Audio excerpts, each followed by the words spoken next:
ओम शांति। बाप दादा को जहां हम हैं वहीं पर अपने सम्मुख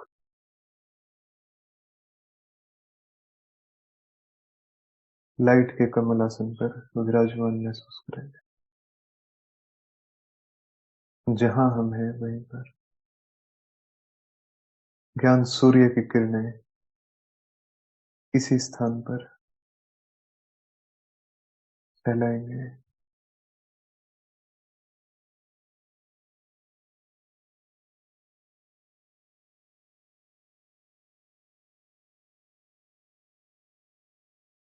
बाबा से दृष्टि लेते हुए हम मास्टर ज्ञान सूर्य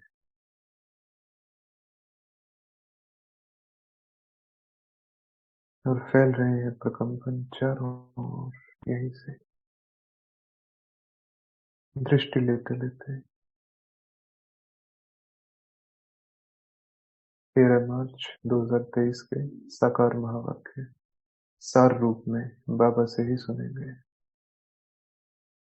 तो वर्तमान समय कलयुगी रात पूरी होती है। पूरी होने के लिए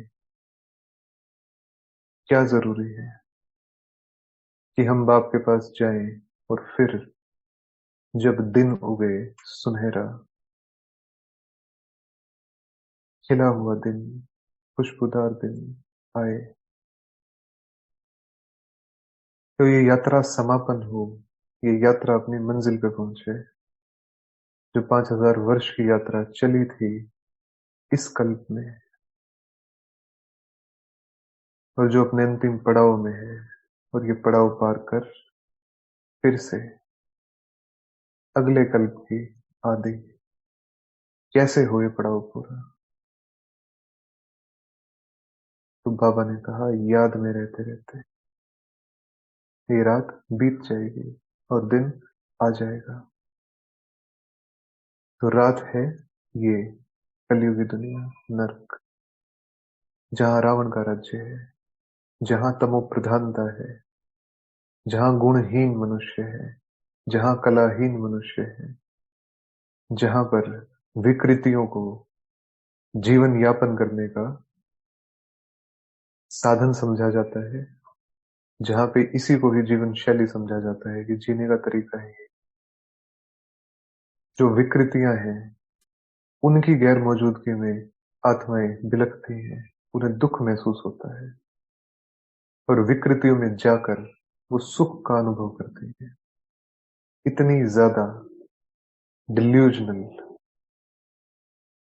इतनी ज्यादा भ्रष्ट जब मनुष्य की गति होती है तो ये वो दुनिया है जिसमें बिल्कुल बुद्धि जैसे है ही नहीं। और इस दुनिया में बाबा ब्रह्मा के तन का आधार लेकर, क्योंकि आधार चाहिए, वो निराकार है, जन्म मरण के चक्र में नहीं आता, आधार लेकर आता है। आधार लेकर और जब आकर हमें स्व का दर्शन कराता है, हमारे आदि मध्य अंत का ज्ञान हमें देता है, इस सृष्टि के आदि मध्य अंत का पूरा चक्र समझाता है। कहाँ कब क्या था वो बताता है। आदि में क्या था, मध्य में क्या हुआ, अब ये अंत है, अंत के बाद क्या होगा, सारी नॉलेज हम बच्चों को देता है। जिस्मानी गुरु या अनेकों नेक जो गुरु हैं उनके पास तो स्वयं की भी नॉलेज नहीं है, लेकिन बाबा हमें पूरी रचना की नॉलेज देता है क्योंकि रचयिता है, सदगुरु भी है, साथी भी है और परमपिता भी है। तो दिन पूरा होता है और दिन पूरा होगा उसकी याद से। उसको याद करते करते वैसा वाइब्रेशन फैलाते फैलाते जो इस दुनिया का ही नहीं है, तो ये दुनिया भी परिवर्तन होगी। और नई दुनिया का वाइब्रेशन जितना जितना उसकी याद की एनर्जी, उसकी याद की ऊर्जा, वो पावनता फैलेगी।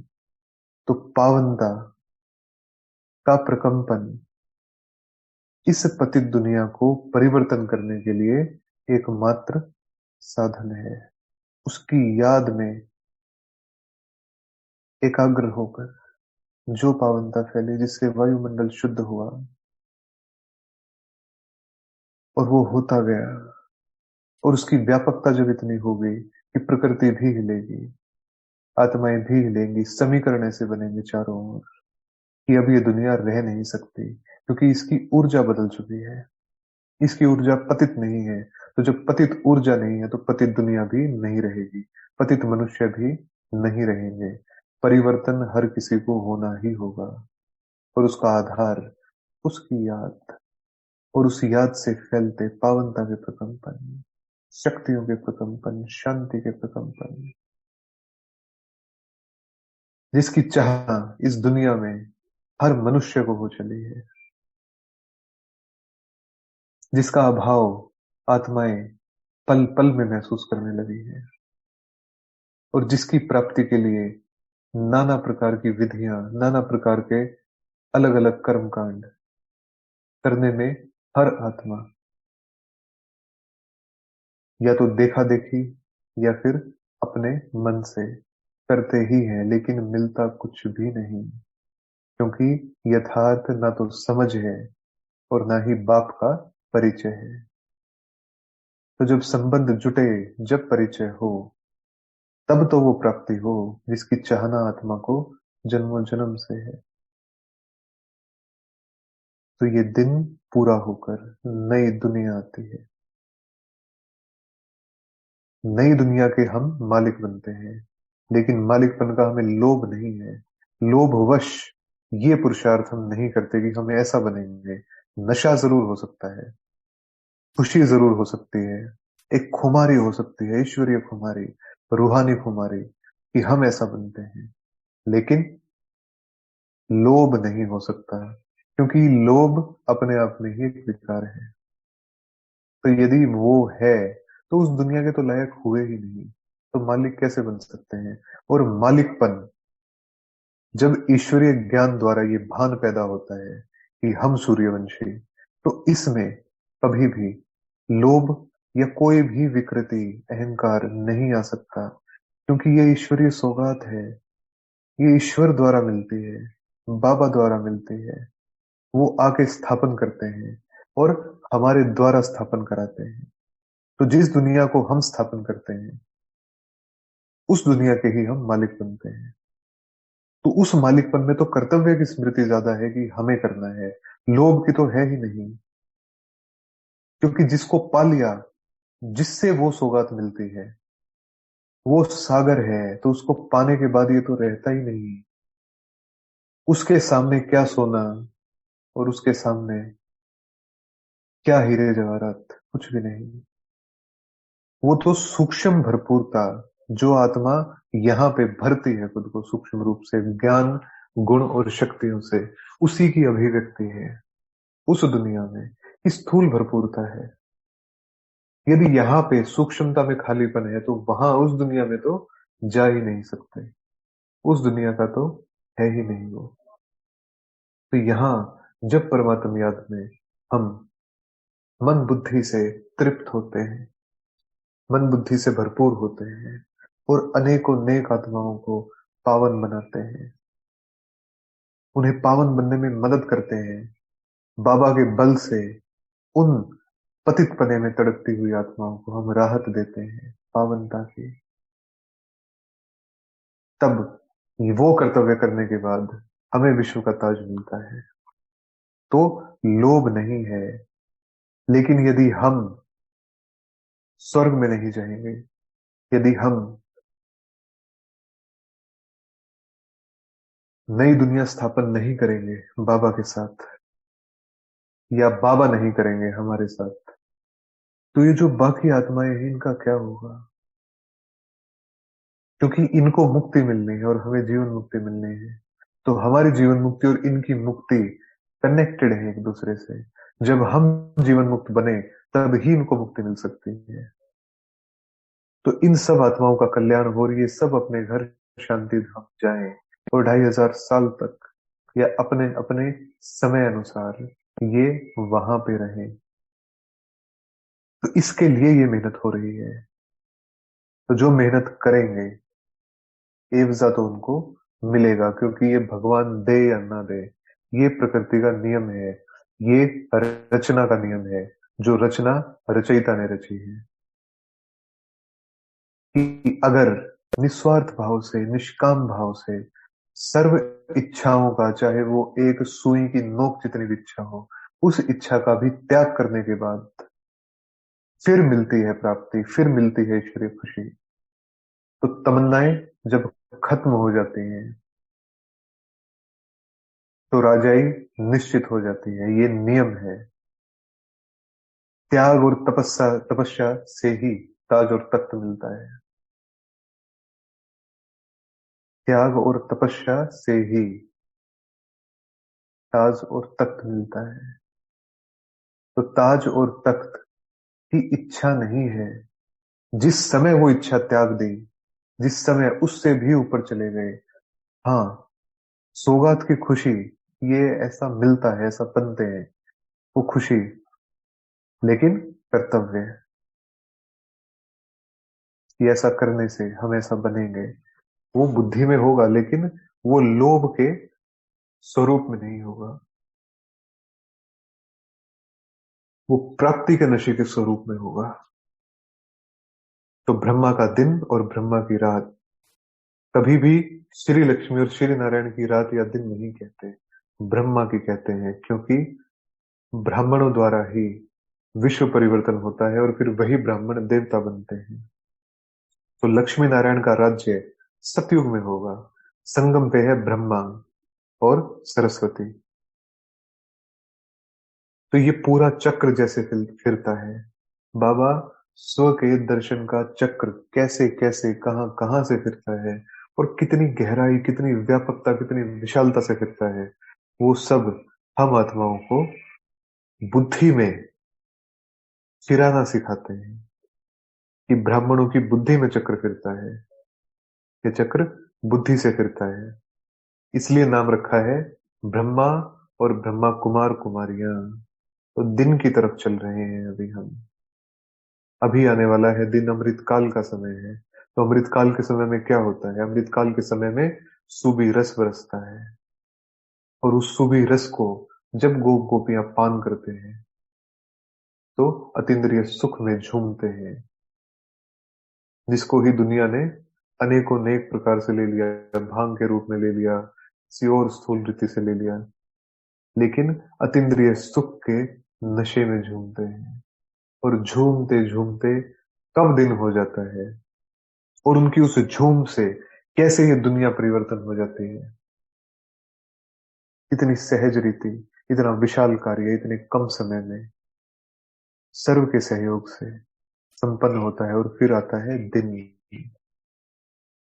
तो बाबा ने ये स्पष्ट कहा कि जिस ब्रह्मा का दिन और रात गाया हुआ है, उनको ही स्थापना और विनाश का साक्षात्कार हुआ। जैसे ब्रह्मा बाबा को विनाश का भी और स्थापना का भी साक्षात्कार हुआ। पहले विनाश का हुआ, और जब वो साक्षात्कार हो रहा था तो हमारे ख्याल से वो वाराणसी में हुआ था, विनाश का साक्षात्कार। और जब वो हो रहा था तो ब्रह्मा बाबा के मुख से निकला कि अब और सहन नहीं होता, इसे बंद कर दीजिए। जब सहन नहीं हुआ और जब वो बंद हुआ, तो वो बंद नहीं हुआ, फिर स्थापना का दृश्य देखा कि कैसे नई दुनिया, सतयुगी दुनिया, स्वर्णिम दुनिया, सतो प्रधान दुनिया, सुखों की दुनिया स्थापना होती है। वो भी बाबा ने देखा। और जब बाबा ने देखा तब ये चक्र पूरा हुआ, तब ये स्पष्ट हुआ कि किस कार्य के मैं निमित्त हूं। नहीं तो ब्रह्मा बाबा को क्लियर नहीं था, और पहले बोल भी ब्रह्मा बाबा के यही निकले थे कि इतना विशाल कार्य मैं कैसे कर सकता हूं, मैं नहीं कर सकता। कैसे कर सकता हूँ? लेकिन ब्रह्मा तो ब्रह्मा है। जैसे ही शिव बाबा की पधरामनी होती है और ब्रह्मा अपने स्वरूप में टिकता है, तो क्या से क्या बन जाती है सृष्टि। ब्राह्मण रचते हैं और ब्राह्मणों द्वारा इस सारी पुरानी सृष्टि का, इस कलयुगी रात का अंत होता है। इस रावण राज्य का अंत होता है, क्योंकि अगर स्वर्ग में ले जाने वाला कोई है, तो नरक में ले जाने वाला भी कोई तो होगा, तो वो रावण है। स्वर्ग में तो बाबा भेजते हैं, लेकिन रावण। तो ये जो पांच विकारों की कंबाइंड एनर्जी फैलती है हर आत्मा की, यही इतना भयंकर, इतना विराट स्वरूप धारण करती है कि ये एक जैसे एंटिटी बन जाती है। रावण, वायुमंडल ही ऐसा हो जाता है। तो जैसे एक बहुत विशाल दानव, राक्षस कोई कार्य कर रहा हो, ऐसा प्रतीत होता है। इसलिए उसे रावण दिखाते हैं, 10 सिरों वाला। तो बाबा ने कहा कि जो दिव्य दृष्टि से देखा है वह प्रैक्टिकल जरूर होगा, क्योंकि जो बाबा ने साक्षात्कार किया है वह वो प्रैक्टिकल जरूर होगा, होना ही है। और हम सभी देख सकते हैं कि वो प्रैक्टिकल में हो भी रहा है।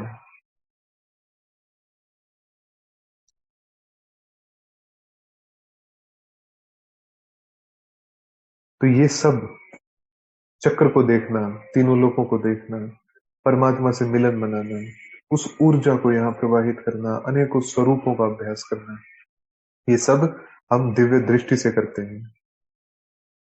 दिव्य दृष्टि अर्थात बुद्धि की दिव्यता द्वारा किया गया दर्शन।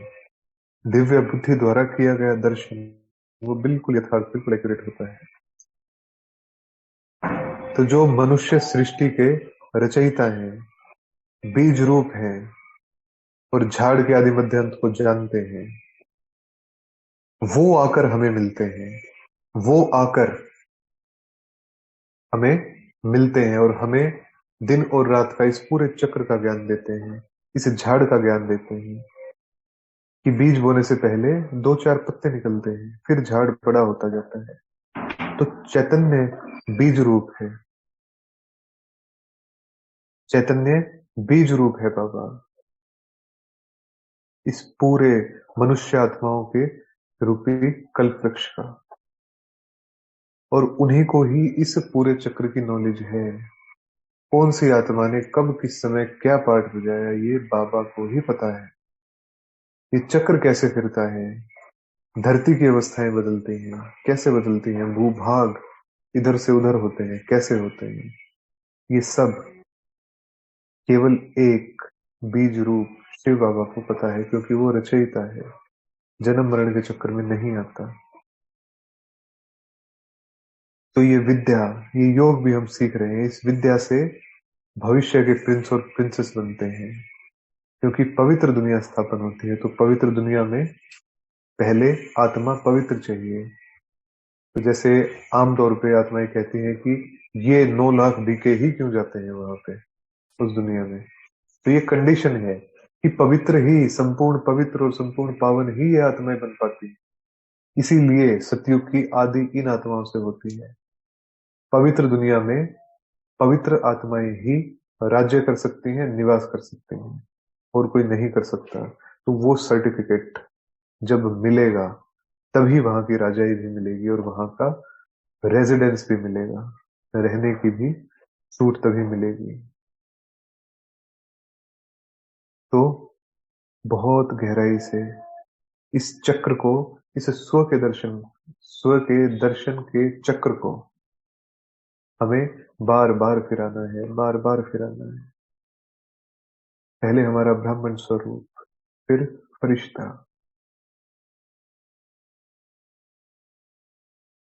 फिर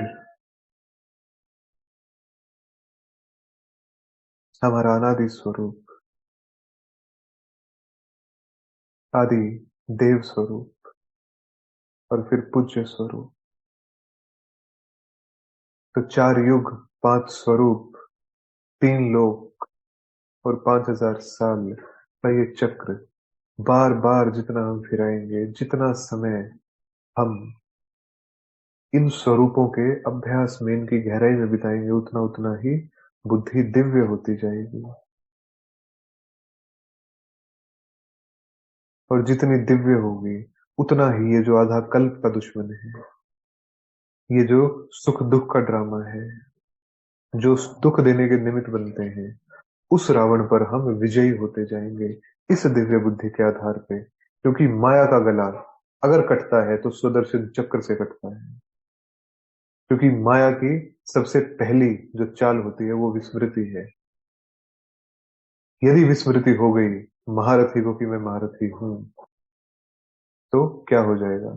फिर तो साधारण कर्म ही होगा और साधारण ही परिस्थितियां बनती चली जाएंगी। तो इसीलिए बाबा ने 14 वर्ष तक सभी दादियों को, जो भी मुख्य हमारे सामने एग्जाम्पल थे और विशेष आत्माएं थी, उन सभी को यही अभ्यास कराया बार बार बार बार बार बार। सबसे पहला अभ्यास, मैं आत्मा कर्म कर रही हूँ, मैं आत्मा देही, मैं आत्मा देह से अलग, मैं आत्मा परमात्मा की संतान। यही अभ्यास 14 वर्ष तक किया, आत्मिक अभ्यास, जो कि फाउंडेशन बना। और कहीं ना कहीं वो फाउंडेशन बाद तक भी चलता ही आता है। क्योंकि ड्रामा की सीन्स में कौन सा राज कहाँ छिपा हुआ है कोई नहीं कह सकता। इसलिए उस समय के किए हुए अभ्यास अंत तक चलते हैं, साथ में संस्कार रूप में चलते हैं। यदि उन्हें इमर्ज भी करना चाहें तो बाद में भी वो इमर्ज होते हैं, पार्ट बदलते हैं, मर्ज और इमर्ज होते हैं। तो ये रूहानी तीर्थ, जैसे स्थूल तीर्थ में कोई आत्माएं जाती हैं तो पवित्र रहती हैं, लेकिन आजकल तो वो सिस्टम भी खत्म हो गया, उतना लिहाज भी आत्माओं ने त्याग दिया। किसी भी धार्मिक स्थान पर कुछ भी कोई पवित्रता नहीं, कोई की बुद्धि ही उस तरफ नहीं जाती। तो जैसे बताया कि विकृतियों को ही जीवन शैली मान लिया कि जीवन जीने का तरीका ही है, उसे स्वीकार कर लिया विकृति को कि हाँ यही है। क्योंकि ऑल्टरनेट, इसका ऑल्टरनेटिव क्या है वो किसी ने बताया ही नहीं। कि आत्मा का स्वरूप तो पावन है। तो जब आत्मा का स्वरूप पावन है और जब वो दुनिया पावन बनती है और उस पावन दुनिया में जो संबंध होते हैं वो भी बिल्कुल ऐसा नहीं कि उन संबंधों में सुख नहीं होता, उनमें ही सुख होता है। क्योंकि दुख का कारण ही है पवित्रता, दुख का कारण ही है रावण, आधा कल्प जिसका राज्य चलता है, जिस राज्य को अब हम सभी ताला लगाते हैं बाबा की मत पर, श्री मत पर। तो संबंधों में बहुत समरसता, संबंधों में ऊंचाई और स्नेह इतना ज्यादा और इतना पवित्र, इतना सच्चा कि गहराइयों से भी गहरा, इतना। तो जब ऐसी दुनिया में हम जाने वाले हैं, जीवन मुक्त अवस्था को प्राप्त करने वाले हैं, तो बाबा को कितना न याद करना चाहिए, कितना नहीं करना चाहिए। ऐसा हमें बनाते हैं, ऐसी सुख की दुनिया हमें देते हैं। तो सभी को समझाना चाहिए कि उस श्रेष्ठ मत पर जो नर से नारायण और नारी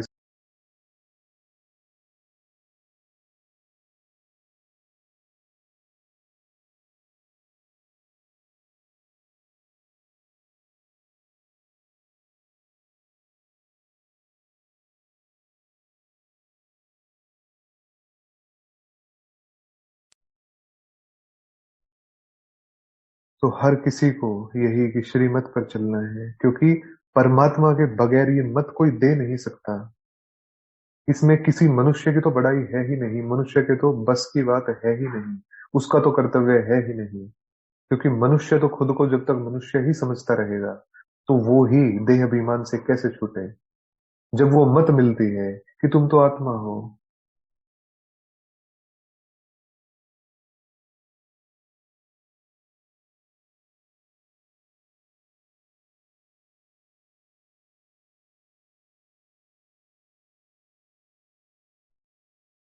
ये केवल बाप द्वारा ही मिलती है। श्रीमत पे सारी सृष्टि को स्वर्ग बनाते हैं हम, इसलिए अपनी बड़ाई कभी भी भूल के नहीं। ये बहुत भारी भूल होती है बच्चों से। मनुष्य मनुष्य को कुछ नहीं दे सकता, परमात्मा से ही हर आत्मा को सब कुछ मिलता है। तो ये अंडरलाइन कि वास्तव में बाप के ही हाथ में है सब कुछ, जो आकर हमारी बुद्धि को पारस बनाते हैं कि हम समझ सकें। तो ये बुद्धि हमारी कैसे हुई, ये ज्ञान हमारा कैसे हुआ? ये तो बाप का है, और बुद्धि भी बाप की है, इसलिए दिव्य है। जब रावण की थी तो कितनी धूर्त थी, कितनी कपटी थी, कितनी मलिन बुद्धि थी, लेकिन बाप ने लिया उस मलिनता को और उसे प्यार से धीरे धीरे धीरे धीरे अंजन लगा लगा के साफ किया। और जब साफ होने के बाद हम ये कहें कि ये हमारी बुद्धि घोर पाप, खुद के साथ जैसे धोखा, हमारी नहीं बाप की है। उसने ही ऐसा बनाया है, अपने कार्य अर्थ बनाया है, अपनी ताकत से बनाया है। तो बाबा के बिना मनुष्य को कोई श्रेष्ठ बना नहीं सकता। ये अंडरलाइन, परमात्मा के अलावा आत्मा को श्रेष्ठ कोई नहीं बना सकता। तो ब्रह्मा मुख वंशावली, ब्राह्मण कुल भूषण, स्वदर्शन चक्रधारी, मीठे मीठे सिक्के लदे बच्चों प्रति, मात पिता बाप दादा का याद प्यार और गुड मॉर्निंग। रूहानी बाप की रूहानी बच्चों को नमस्ते।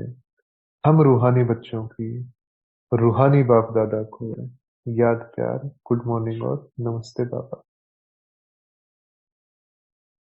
तो बाबा का हाथ अब अपने सर पर महसूस करते हुए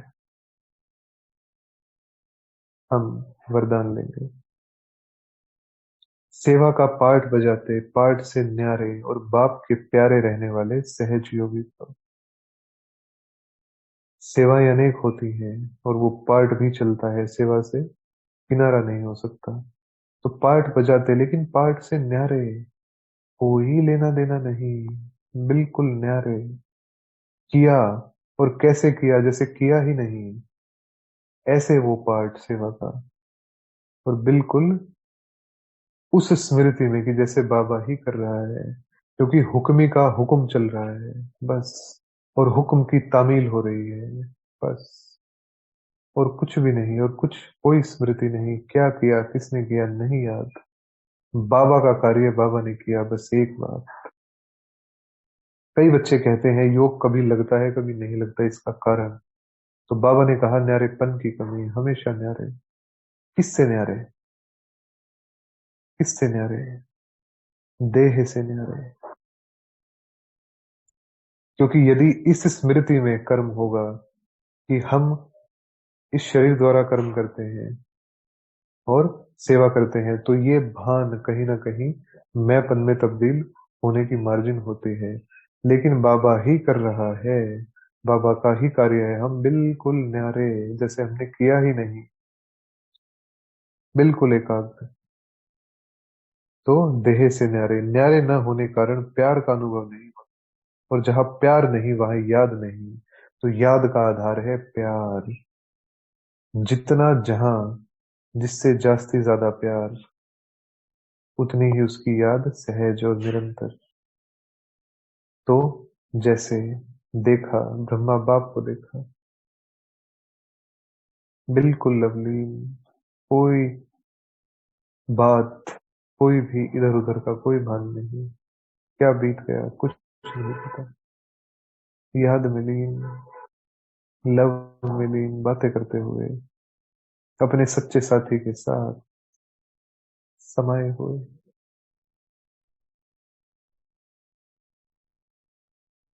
तो जितना ज्यादा प्यार उतनी सहज याद।